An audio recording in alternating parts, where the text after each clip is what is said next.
Good evening and a very warm welcome to Trendz Travel. I am Nadia Dambuza and I'm more than delighted to be your host today. We are coming to you from a not-so-hidden gem in the heart of Johannesburg, Blended Cafe. We are here to keep you company during these cozy autumn nights, so sit back, relax and enjoy. According to the late Hugh Masekela, the train was South Africa's first tragedy. In the popular song Stimela, he expressed the pain of exploited mine workers and the separation and loss of family members who sometimes never returned home from work as a result of death or finding another loved one. The Market Theatre is currently running an exhibition by Brett Rubin titled Stimela, who was fortunate to be Brahu's personal photographer. The late Hugh Masekela is one of South Africa's largest music icons. Throughout his long, fruitful music career, he played a crucial role, echoing the voices of the oppressed and instilling change in society. So I was very lucky to work with Hugh Masekela between 2011 and 2018 when he passed. So most of these images are from that time. I think it was about 2010 or 2011 when Rolling Stone magazine launched in South Africa at the time. The first issue had Hugh on the cover, which somebody else took the photograph. And I ran into Josh in a coffee shop somewhere in Johannesburg, and he had the magazine, and he's like, "What do you think?" And it was really great. You know, but I said to him, you know, I'd love the opportunity to take a portrait of Hugh, and you know, my approach would be very different. It would be more about documenting him rather than like showing like the sort of world icon. You know, I try not to think too much prior to the shoot and work with the person, but I knew about how much Hugh had this huge love for Africa as a continent, not just South Africa, but you know, everywhere, Ghana, Nigeria, you name it, Guinea, Liberia, and I had this idea to show that in a simple way. So that image of Hugh holding his hand to his ear was actually taken backstage in 2014. He was rehearsing backstage in the tent. You can see there's a little bit of a door of the tent there. And somebody came to maybe tell him, like, you know, we're going on in 10. And he didn't hear them, so he put his hand to his ear to ask them to repeat. But for me, that moment was really great because it speaks of a bigger thing, of listening, and you know, and that is something about Hugh, is he listened to people when they spoke. He listened to music of all kinds. He was never just set in one style. He would take on any kind of genre and find something that he enjoyed in it. Apart from the photos, another part of the exhibition is a depiction of what it was like in the mines. A shovel on the ground. The different colored helmets are in honor of the different people that came from all corners of Africa, their dates of birth and death. Brahu stood in solidarity and fought in his own way. At the bottom is letters. Some of the miners rode home, but the letters never reached their families, and that's what Stimela was about. Brahu influenced the young and the old, and Mandla Mlangeni is one.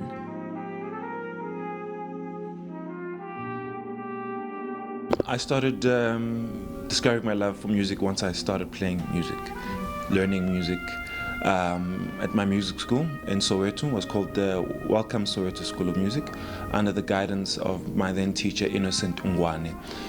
It was then that I picked up the trumpet, and obviously immediately when you pick up the trumpet or start learning the trumpet, you need to learn who the practitioners are, who the masters of the sound are. So it comes as no surprise as my first influence was Louis Armstrong and Brahu Masekela, and then later followed by Wynton Marsalis. And that's how it all started. And I got myself a CD player and all of the likes. But fortunately for me, I was living close to Upra Hot Sticks in Soweto, Pimville. So I got to go to his house, and I brought him some music that I was working on, and he took me under his wing, and we went to a few festivals that he was performing at, and that's where I had the incredible honor of meeting my icon, Ibrahim Masekela. And from then on, a couple of weeks later, actually, it so happened that he was actually celebrating his 60th birthday.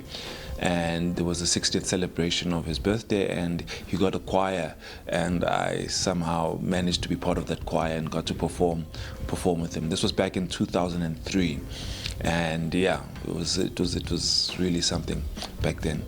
Mandla also shared some wisdom he gained from Brahu.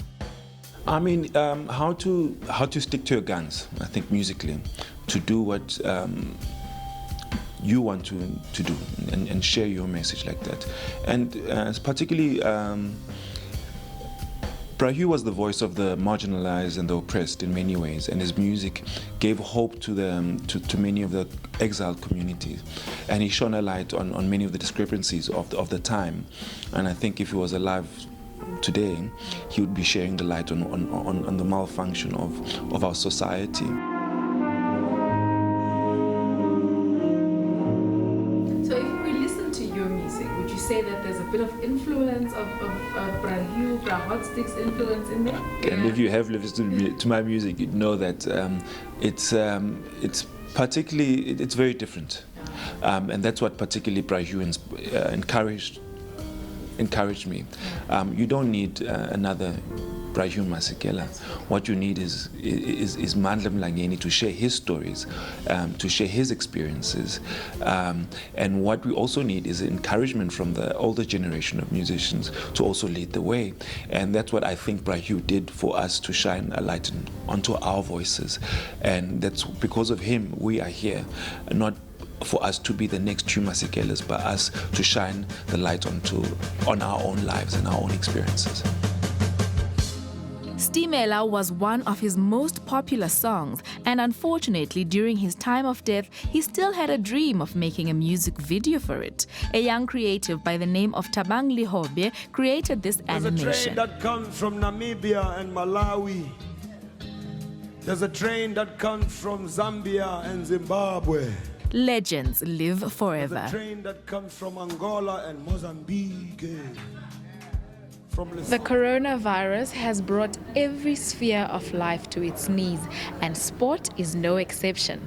So after a year of lockdown, the youth in the Northern Cape picked up their skateboards, polished them up, and reunited at a charity skateboarding event. We were there to capture it all. Enjoy. Excited to see what this kid has got, the same eyes. One of Northern Cape's most loved sport revived youth's adventurous spirit at the annual Skate for Hope event. Skaters came prepared, ready to put their A game on full display. A lot of challenges that our young people are facing in Kimberley are like drugs and gangsterism. There's not a lot of extramural activities to do. So a lot of kids fall into the trap of following bad paths. So this facility, it being a free facility and a very safe facility that welcomes everybody, is a perfect place for the local kids to just come and learn life skills, skateboarding skills, and just basically not just skateboarding, because we also try to teach video filming and photography and art. We also have a couple of art competitions that we host regularly for the local people. So we try to incorporate as many things as we can to keep the kids here besides just skateboarding. Because not all of them will be good with their feet, but some of them could be really good behind the camera, or they're good with their hands. So we try to create opportunities around that they can still stay in skateboarding, but they could also do other things. This annual event aims to bridge the gap between the generational gender inequalities. It's a bit different for us as female skaters because, as most people might know, this is a male sport, right? So when we're here, we kind of have to compete with the boys in order for us to be noticed and in order for us to actually be able to skate with them. Yeah. For you? It is different, as BOIPELO said. For us, So, but the boys here in Kimberley has always been supporting us and helping us learn new things. So it's a good environment to learn. Skateboarding is like performing, so we need to put a show for you guys. So this is basically performing our art that we're going to show today. Showing off skating tricks is a vital part of the game, and so is wearing the right skating gear. What's the ideal outfit for a skateboarder? For me to say that one here is a skateboarder. I don't know. There isn't really an ideal outfit. It's really diverse. There are a lot of people that feel comfortable skating with tight pants, and then there are people that feel comfortable skating in loose pants. It's all about comfortability. But with skateboarders, I don't know. Maybe we always have our beanies. Even in the hot sun. Yeah, it looks cool. In Kimberley, when it's hot like that, we just wear bucket hats and throw an oversized t-shirt, give you enough room to breathe, some open pants, some shorts, and yeah. Out of 10, how's my outfit as a female skateboarder? I don't skateboard. 9 out of 10. Yeah, 9 out of 10. You look like if you threw a skateboard at you, you'd kill it. Yeah. And so they gave me the skateboard, and I did quite the opposite. Adrenaline junkies got their dose of adrenaline, all for a good cause. We are on social media with the handle @Trendz on SABC. Please do get in touch with us. We would like to hear from you. We'll be right back after this short break.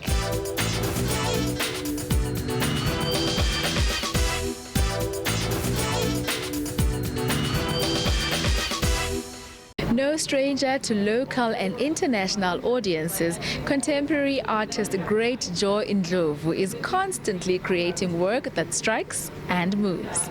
Based in South Africa, this Zimbabwean-born artist has made a name for himself worldwide. His works are loved and appreciated by celebrities such as Ava DuVernay, an American-based filmmaker. He continues to mesmerize with his game-changing ability to create visual arts. Currently, he has an interesting collaboration with a homegrown gin and tonic. Let's see. His work hangs on walls worldwide, exhibiting in local and international art fairs and galleries. GREATJOY NDLOVU is a full-time visual artist based in Johannesburg. His current body of work, titled Conversation of Man, is a portrayal of masculinity, identity, and the positivity of a black man. Hi, welcome to my studio. Trendz Travel got to hear all about it from the artist himself. These are works where I express my collaboration with a gin company.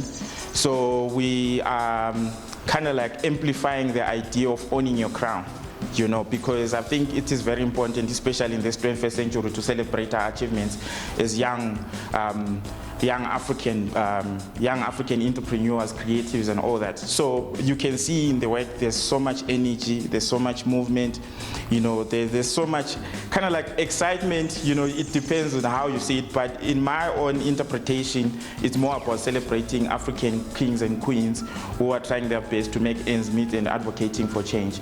I wanted to create like a figurative work which is going to show some form of excitement and some form of wonder, you know. And so I used oils, charcoals, and a bit of oil powder, of gold powder, to capture the essence of glory and energy in the work. This one, you know, it's more of like an energetic piece which goes with an element of duality. So these are like two figures kind of like reaching out to capture, you know, the spirit of success and celebratory moment, which I wanted also in my work to kind of like convey and push the narrative out there. This figurative piece is dual to that other one. So it's actually the same reference, the same model which I used for this piece. So it basically tells the same story as that other one, though the posture is kind of like different from the other piece. But the most important thing is the narrative of success and, you know, the passion and being a conqueror in life. we also got an exclusive masterclass painting.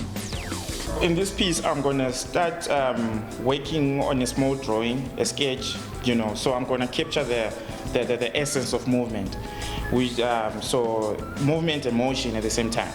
This is like an interpretation of figurative drawing, right? So you just express, you just express from the reference. You just express from the reference which you will be, manipulating at that particular point in time.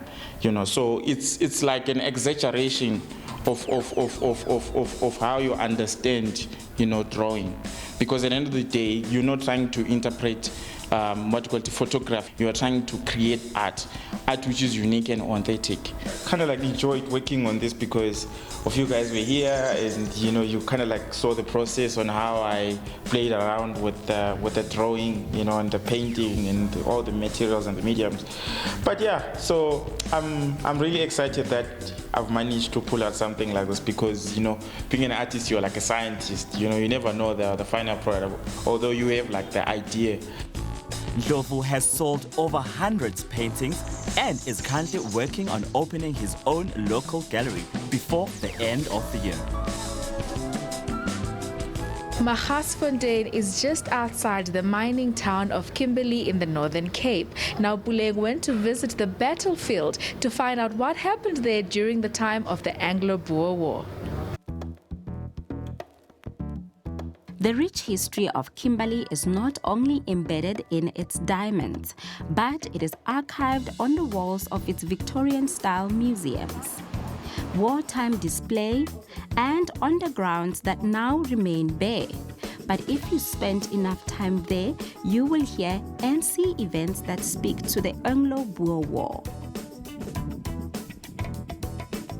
Kimberley was besieged by the Boers. The Boers surrounded Kimberley and allowed nobody in or out.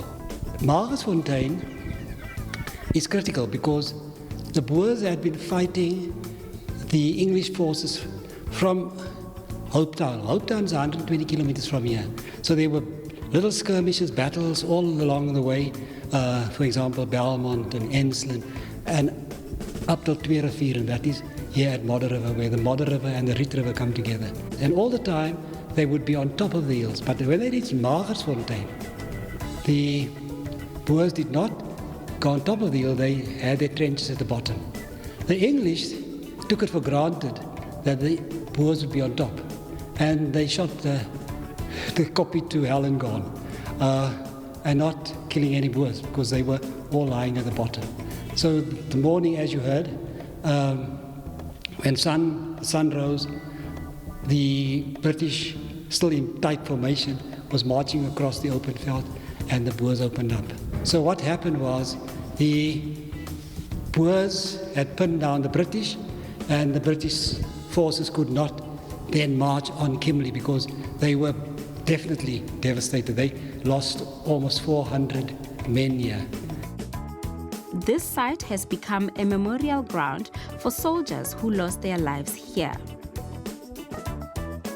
In the last years, more and more people are coming to go and find the history of their parents, their great-grandfathers, and that is wonderful to see, that we see that South Africans from always in South Africa are now going to travel. They see travel as a way to enrich themselves, to learn about their own history, and also teach their children that this is a way of really opening one's mind, and of course enjoy everything that you can see. So yes, we have the touristic areas, like the big hall. So yes, it's fun to go in the big mine, but to still keep it at the back of your mind to see all those very people that died there from all the provinces of South Africa. And not so far from these battlegrounds lies the Library Museum of scholar and struggle icon Saul Blakey. I guess by now we are all accustomed to and can't imagine a life without hand sanitizers, right? I mean, what were we doing before?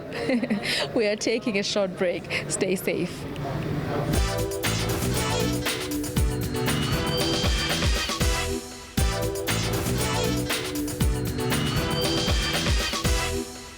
Welcome back. We are almost at the end of our show, but we still have one more treat. Thala Nature Reserve in KwaZulu-Natal has several wild animals that one can go see. There are also games on offer. The lodge is situated on land that is owned by successful claimants of the land restitution program. Our explorer, Spumelele Zondi, visited the park. The way one rides around in a Segway, you'd think it's in the city. But nope, it's in the bush. And there are wild animals around. We have rangers that will escort you and show you where you can go and where you can't, and reasons why you can't, obviously, because they're not going to take you to a rhino on a Segway. Because it means, obviously, when you're on a truck, there's a panel. But on a Segway, you're the panel. So they're not going to take you to an animal like a rhino. Thala Nature Reserve is on what was a successful land claim. The claimants formed a trust called Inkumbuleni before leasing out the land. The agreement is that they employ the Nkumbuleni community and give back to the community as well.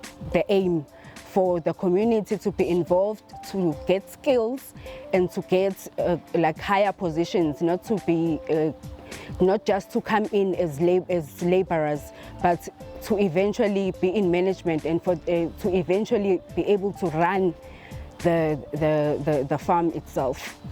Here one can see all kinds of antelopes, but that's the boring bit. There are also giraffes, hippos, zebras, rhinos and all sorts. Unfortunately, we couldn't do the hot air balloon because of the weather, but it was awesome because some of the animals that wouldn't normally be out actually came out, and we got to see rare sightings of hippos. Camperdown, where Thala is situated, is also a bird watcher's haven. Inside the nature reserve, you see the big ones and the tiny ones that want to enjoy its landscapes, fresh water and serene surroundings. We're very close to Durban. We're even closer to Pietermaritzburg. You know, you can get from Durban up to Thala and spend an entire day here and back down to Durban before the sun goes down. You know, and I think that's a very special thing for us. You know, Durban KZN is not just known for the sea and the sun. We do have game reserves, and they are quite spectacular. This is evidently a great example of land redistribution that works, with new landowners managing to successfully lease the land to those who can help them make it profitable. Over the last few years, it's been run by a few management companies, and it finally has come to a point where Dream Hotels, the Nkumbuleni community and the NEF are directors on the company, so it's part owned by all three. So for a bit of safari with a twist, a quick getaway to Thala might be what's needed for the wild that is not too far away from the city. Trust us to bring you what's trending in the world of travel, arts, and of course, fashion. Please don't forget to take care of yourselves and your loved ones during these tough times. It's always a pleasure. I will see you next week.